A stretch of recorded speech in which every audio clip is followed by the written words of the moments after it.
Hey everybody, we have to talk about Joss Whedon.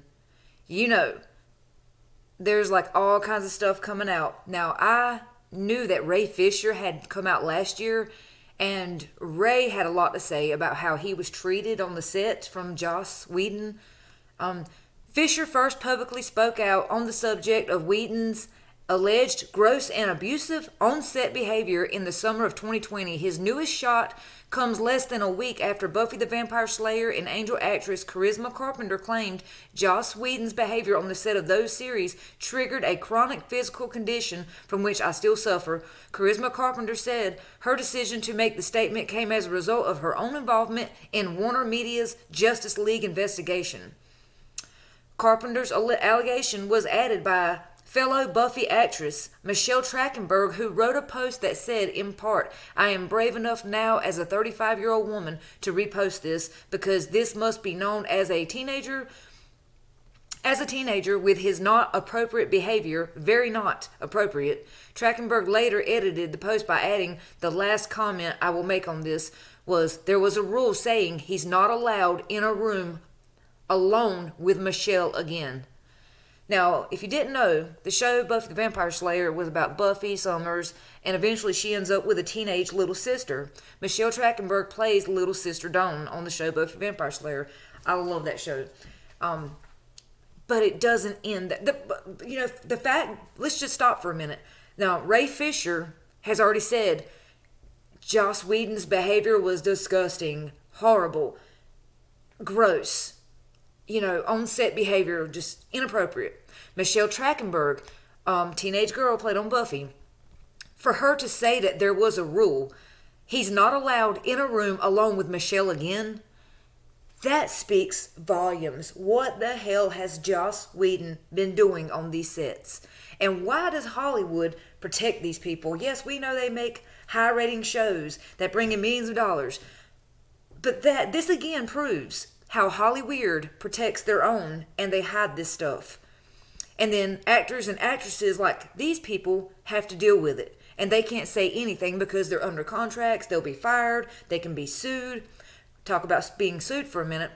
Ray Fisher posted, "There's only one reason that I haven't been sued by Joss Whedon, Toby Emmerich, Geoff Johns, or John Berg, or Walter Hamada. They know I'm telling the truth." Now, let's go Charisma Carpenter. Okay, let's go back down to where I seen another statement.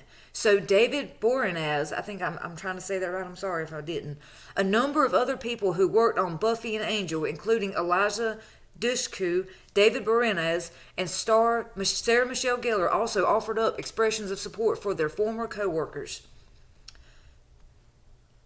Last month, it was reported that Ray Fisher was being written out of whatever role he was set to play in the Flash movie. At the time, Warner Media put out a statement on the subject of looking into the Whedon allegations, in which it said, "As have been previously stated, an extensive investigation was conducted by an outside law firm led by a former federal judge who has assured Warner Media that there were no..." Okay, yeah, right. Last summer, Mr. Fisher was offered the opportunity to reprise his role as Cyborg in The Flash. Given his statement that he will not participate in any film associated with Mr. Hamada, our production is now moving on. You think maybe he just don't want to work with Joss? And now with all these allegations coming out, who can blame him? So, Ray Fisher, came out and was saying what all he went through with Joss Whedon, and I don't understand why Hollywood allows their actors and actresses to be treated this way. And it didn't just start; it's been happening for decades and decades. And look at Harvey Weinstein, how many people he sexually assaulted and raped, and people supported him and defended him for years. And people were scared to say anything because he would ruin your life. He would ruin your career. Even if you were someone like Gwyneth Paltrow, if she tried to say anything, he would have ruined her. She never would have gotten another job again after that. So, Charisma Carpenter comes out and she speaks about how Joss Whedon treated her on the set. And What she had to say was pretty disturbing too. Hold on, we'll read that actually. Let me get my phone. Let's see, I have it here. So Charisma Carpenter played on Buffy and Angel. She was such a fun character. Let's see, okay. Charisma Carpenter says, "For nearly 2 decades, I have held my tongue and even made excuses for certain events that traumatize me to this day. Joss Whedon abused his power on numerous occasions while working together on the sets of Buffy and Angel. While he found his misconduct amusing, it only served to intensify my performance anxiety, disempower me, and alienate me from my peers. The disturbing incidents triggered a chronic physical condition from which now I still suffer. It is with a beating, heavy heart that I say I have coped in isolation and at times destructively. Last summer, when Ray Fisher publicly accused Joss of abusive and unprofessional behavior towards the cast and crew during reshoots on the Justice League set in 2017, it gutted me. Joss has a history of being casually cruel. He has created hostile and toxic work environments since his early career. I know because I experienced it firsthand repeatedly. Like his ongoing passive-aggressive threats to fire me, which wreaks havoc on a young actor's self-esteem, and calling me fat, and callously calling me fat, to colleagues when I was 4 months pregnant, weighing 126 pounds. He was mean and biting, disparaging about others openly, and often played favorites, pitting people against one another to compete and vie for his attention and approval. We see that a lot with people, narcissistic people. They feel like everybody owes, everybody has to kiss their ass. He called me in for a sit-down meeting to interrogate and berate me regarding a rosary tattoo I got to help me feel more spiritually grounded in increasingly volatile work climate that affected me physically. Joss intentionally refused multiple calls from my agents, making it impossible to connect with him to tell him the news that I was pregnant. Finally, once Joss was apprised of the situation, he requested a meeting with me. In that closed-door meeting, he asked if I was going to keep it, and manipulatively weaponized my womanhood and faith against me. He proceeded to attack my character. Okay, sorry, I had to pause for just a minute. Okay, so she says, he proceeded to attack my character, mock my religious beliefs, accuse me of sabotaging the show, and then unceremoniously fired me the following season once I gave birth. At 6 months pregnant, I was asked to report to work at 1 a.m. after my doctor recommended shortening my work hours. Here, this is better. Shortening my work hours. Oh, I'm sorry. They were making so much noise I had to move. It was getting annoying. At 6 months pregnant, I was asked to report to work at 1 a.m. after my doctor recommended shortening my work hours due to long and physical demanding days and emotional stress of having to defend my needs. As a working pregnant woman, I began to experience Braxton Hicks contractions. It was clear to me. Back then, I felt powerless and alone. That is so awful. He should be ashamed of himself, because Cordelia, was a huge part of the show Buffy and Angel. I don't think Buffy the Vampire Slayer would have been Buffy the Vampire Slayer without Cordelia. Cordelia was the snobby, rich girl, press pot, sassy, don't want to get dirty girl. She was such a good character. But Charisma played her amazingly. I don't think nobody else could have played Cordelia the way Charisma did. It's just, sometimes you have just like with Buffy, I don't think anyone else could have played Buffy the way Sarah Michelle Gellar did. Same thing with Angel, Spike, and so forth. There's like that one person who plays that character to the T. Let's read the rest of her statement. I felt powerless and alone. With no other option, I swallowed the mistreatment and carried on. After all, I had a baby on the way, and I was the primary breadwinner of my growing family. Unfortunately, all this was happening during one of the most wonderful times in new motherhood. All that promise and joy sucked right out, and Joss was the vampire. Despite the harassment, a part of me still sought his validation. I made excuses for his behavior and repressed my own pain. I have even stated publicly at conventions that I'd work with him again. I have even stated publicly at conventions that I would work with him again. Only recently, after years of therapy and wake-up call from the Time's Up movement, do I understand the complexities of this demoralized thinking. It is impossible to understand the psyche without enduring the abuse. Our society and industry vilify the victims and glorify the abusers for their accomplishments. The onus is the onus is on the abused, with an exception to accept and adapt to be employable. No accountability on the transgressor who sails on unscathed, remorseless. These memories and more have weighed on my soul like bricks for nearly half of my life. I wish I'd said something sooner. I wish I had the composure and courage all those years ago, but I muted myself in shame and conditioned silence. With tears welling, I feel an overwhelming sense of responsibility to Ray and others for remaining private about my experience with Joss and the suffering it caused me. It is abundantly evident that Joss has persisted in his harmful actions, continuing to create wreckage in his wake. My hope now, by finally coming forward about these experiences, is to create space for the healing of others who I know have experienced similar serialized abuses of power. Recently, I participated in Warner Media's Justice League investigation because I believe Ray to be a person of integrity who is telling the truth. His firing as Cyborg in The Flash was the last straw for me. Although I am not shocked, I am deeply pained by it. It troubles and saddens me that in 2021 professionals still have to choose between whistleblowing in the workplace and job security. That's the damn truth. She's speaking facts. It has taken me so long to muster the courage to make this statement publicly. The gravity of it is not lost on me. As a single mother whose family's livelihood is dependent on my craft, I'm scared. Despite my fear about its impact on my future, I can no longer remain silent. This is overdue and necessary. It's time.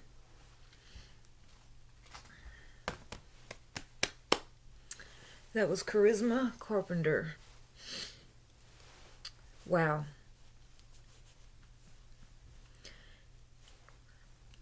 So we have Ray Fisher, Michelle Trachtenberg, Charisma Carpenter, and they're all supporting Charisma's statement. David Boreanaz,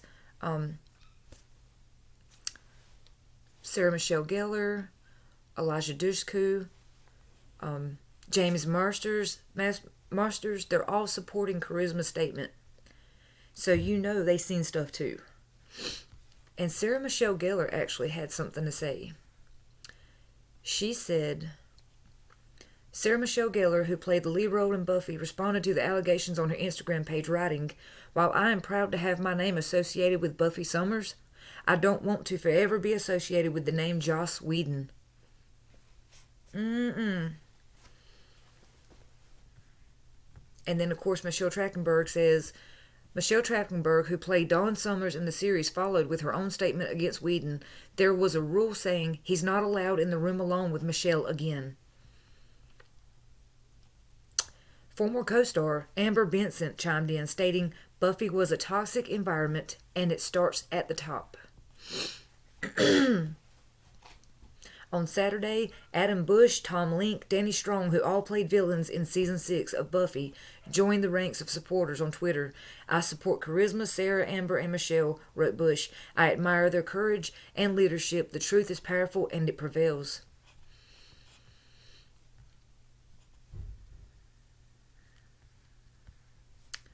Yeah. Male Buffy stars back Charisma Carpenter.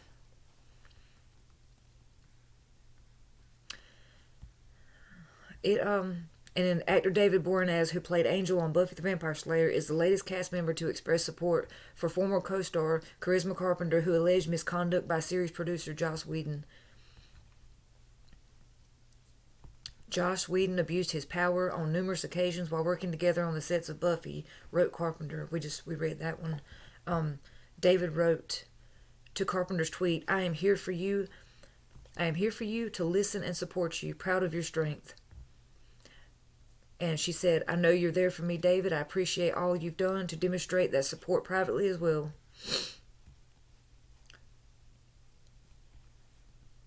So they said there was an actual investigation, Media Warner's investigation. But these directors, these producers, these writers, they think nothing won't happen to them because they're so rich and famous. You better look at Harvey Weinstein. You better look at Bill Cosby. Look at Marilyn Manson. Look at Shia LaBeouf. The bigger they are, the harder they'll fall. Let me tell you, that saying is true. And people are really, really upset because they're like, well, that was 20 years ago. That don't matter.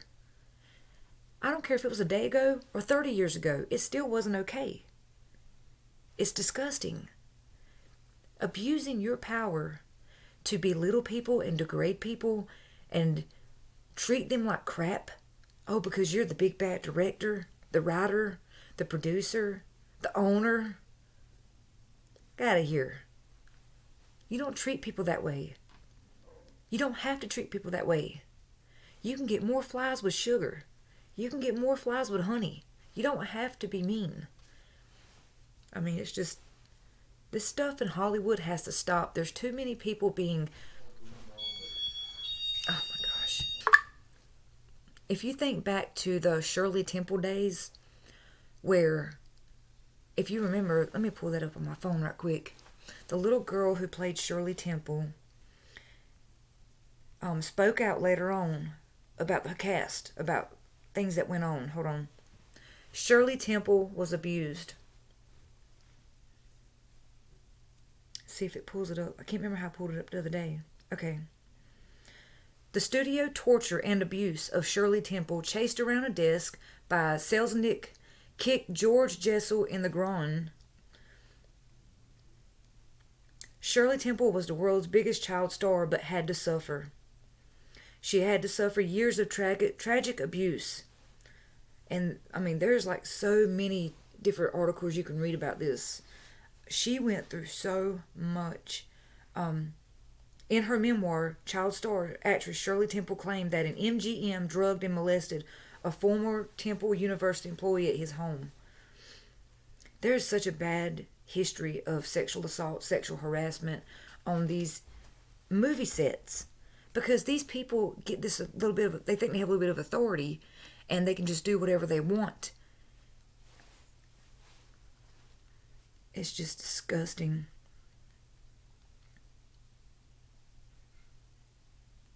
Okay, 5. How Shirley Temple responded to sexual harassment. Okay, I'll read that one. That's where she actually spoke. But it's been happening for decades. Hollywood has become this cesspool of pedophiles touching other people and touching kids to get movie roles, and parents allowing it. Y'all, if y'all go watch, I'm going to do a video about Dan Schneider. I've done a couple already, but he worked for Nickelodeon, and Nickelodeon knew. The network, the producers, executives, everybody knew that Dan and these other producers and directors would have these pool parties.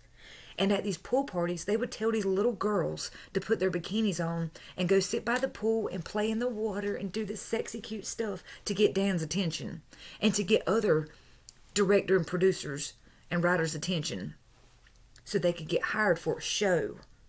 Imagine what else they had to do. Remember Corey Haim, Brad Renfro, River Phoenix? All of them have been through this. Many, many child stars go through sexual assault, sexual harassment on the set and at home. I mean, it's...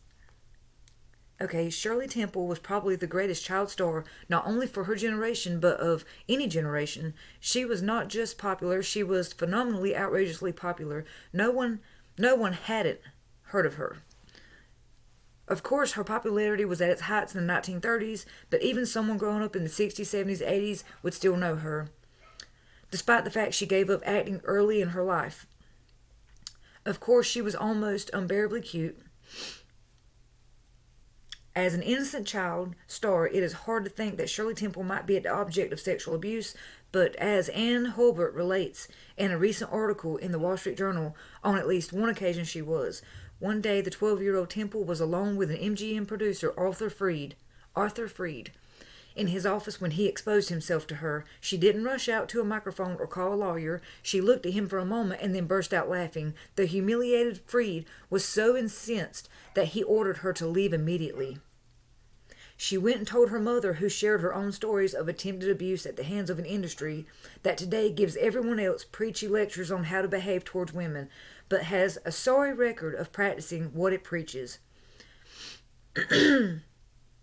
Today, despite all the talk of how women handle themselves just as well as men, the whole dialogue about sexual harassment seems infected with the opposite presumption that women are vulnerable and defenseless. When the issue is women in combat, they can fight with the best of them. But when the issue is sexual harassment, they are fragile flowers in need of protection from those mean old hairy men. The whole discussion is at once in denial about sexual differences and patronizing towards women. So let's remember what one famous child star did to put her harasser in his place. Dear readers, so she laughed at him when he exposed himself.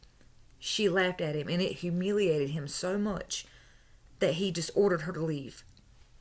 That reminds me of the show Outlander.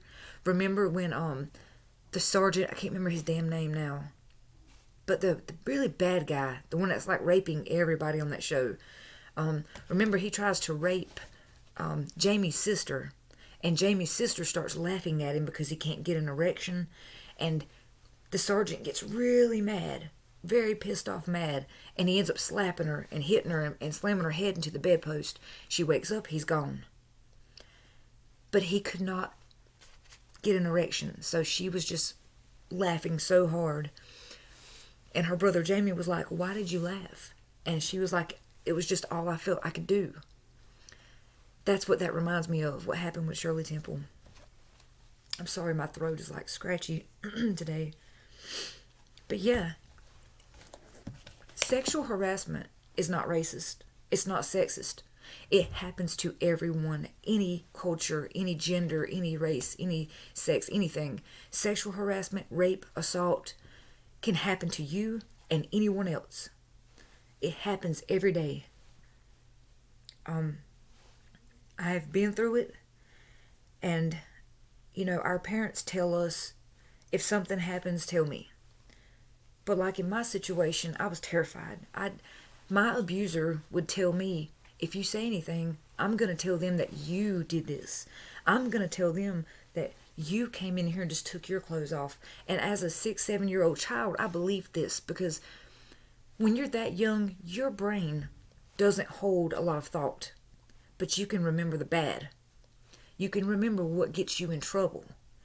And I knew if I didn't listen to him, I'd be in trouble. I knew if I didn't do what he said, I would get some kind of serious trouble. Even though I didn't understand what I was doing, what he was making me do, I didn't understand why. I knew it was wrong, but I didn't know why, and I didn't know why he wanted to do that with me. But then when he would say that I would get in trouble, that's what I would focus on. And I would be terrified that I was going to be the one to get in trouble and not him, and I would just have to do it. And then finally, and it happened so many times, but I never could tell my parents because I thought I would be the one to get in trouble. And it happened by a couple different people, but when I was little. And these were family friends that we trusted. These were people who you never would have thought would do these things to your children. And the one person put on such a front of the loving, kind, friend of the family who literally was raised up with my elders. And he knew all of us. He was there when I was born. That kind of family friend. Held me as a baby. played teacups and Barbies and played in the mud with monster trucks with us, built teepees and stuff. And then later on, when I was about 12 or 13, I was assaulted again, and this time it was by someone's co-worker that was close to our family. He came over almost every day. And then one day he came over when my parents weren't home, and he tried to come in the house, and I told him no people were allowed in the house when my parents were gone. That was the rule. My dad had a strict rule about that. Didn't matter if you were a man or woman. Did not matter. You did not come in his house when he wasn't there, when I was home by myself. Back then, you could stay home by yourself because we were very responsible. We knew not to burn the house down, or we knew to call 911. We could babysit. Back then, we had a lot more responsibility. We worked jobs. We helped, raise a family. But we still weren't adults. But at 13, I think I was like 13, he tried to break in the house while they were gone. He knew they were gone. He actually left that evening, the same time my family left to go to town to get groceries. He came back. And when he came back, I went to the door, and I was like, I was comfortable around this person because he'd been around every day. And I was like, well, you know the rule. Nobody can come in. Nobody can come in when my parents aren't here. And he pushed the door open. And when he got in, he managed to get my pants off. And no matter how hard I fought him, I couldn't do anything. And then he grabbed me by the neck and held me down. And it wasn't even probably within a couple of minutes, one of my neighbors came over because they didn't know my parents were gone. And as soon as he heard them pull up, he jumped up and ran out the door. And was right before he walked out, he was like, if you tell anybody anything, I'm going to do this and do that. And I'm just in shock, like, this was our best friend, my family's best friend, who works with my family every day. It's not always the mean, scary people out in the world. Yes, it is sometimes, but it's not always. Sometimes it's somebody right under your nose who's hurting your children. The babysitter, the uncle, the aunt, the grandma, the grandpa, the cousin's brother, the school teacher, the church leader, the Sunday school teacher, the stepdad's brother, the stepmom's sister. You never know.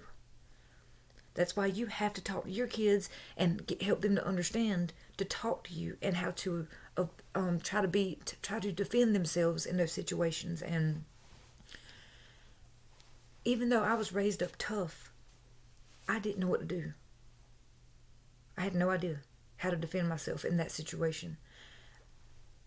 I had been hunting all my life. I could use nunchucks. I'd use knives, all kinds of stuff, but I had never been put in a situation like that before, to that extent. So it's best to teach your kids and watch your kids, know where they are, know who they're with. Protect them. Don't leave them with every Tom, Dick, and Harry and Sally that you know. Don't let them just go stay here and there. Monitor their activity. My throat.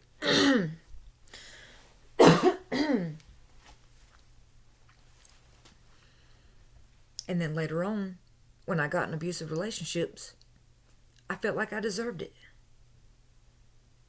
Because we're not taught how to handle these things. Sometimes you can't teach that, I guess, And I had to learn. It took me years to learn how to get strong, independent, and how to stand up for myself.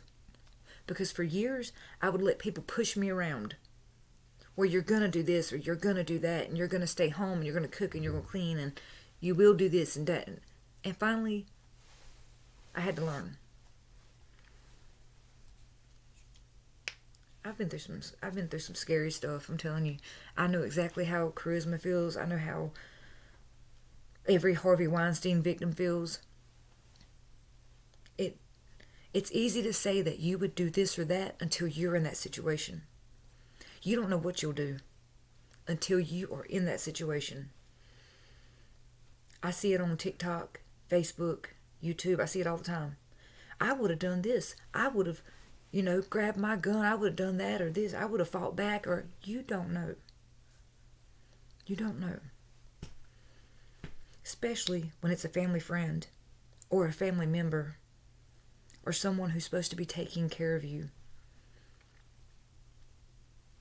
These producers, they're just disgusting. But Joss Whedon, we'll see what happens. I mean, he's not invincible. He's not indestructible. He's got a lot of money. And that's the thing that sucks, is all of these abusers have made so much money already that if they get fired tomorrow, they're still going to live pretty. They're still going to have a great life financially. And to where the victims don't. You know, just, it sucks. Anyways, guys, I hope you have a great day. I'll be back later. I'm going to try to get some lemon juice and honey in my throat. Thanks for watching.